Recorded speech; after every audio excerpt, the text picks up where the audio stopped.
শুরুটা ছিল সালফারিনোর যুদ্ধে, প্রতিপক্ষ যেখানে ফ্রান্স আর অস্ট্রিয়া।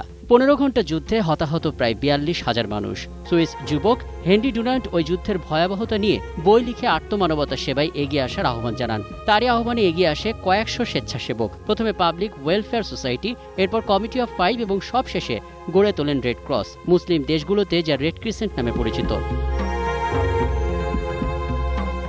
153 বছরের ইতিহাস, একযোগে প্রায় 200 দেশে চলছে মানবতার সেবা।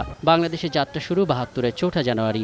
দুর্যোগ প্রাক প্রস্তুতি, স্বেচ্ছাসেবকদের প্রশিক্ষণ আর স্বাস্থ্যসেবায় শুরু হলেও 44 বছরে সবগুলো জেলায় কাজ করছে রেড ক্রিসেন্ট। সংস্থাটির মহাপরিচালক জানালেন, সেবার পরিধি বেড়েছে, এখন দুর্যোগ মোকাবেলার পাশাপাশি দুর্যোগ সচেতন করতেও কাজ করছে সংস্থাটি।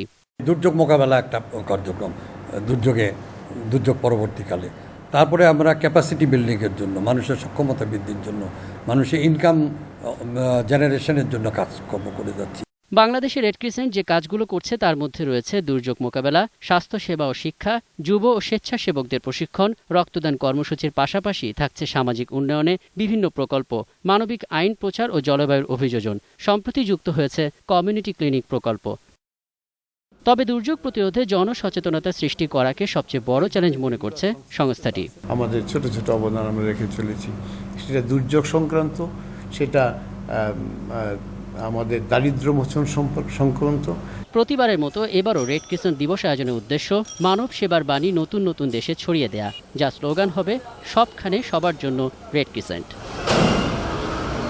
Rakib Hasan Roman, 21 television, Dhaka.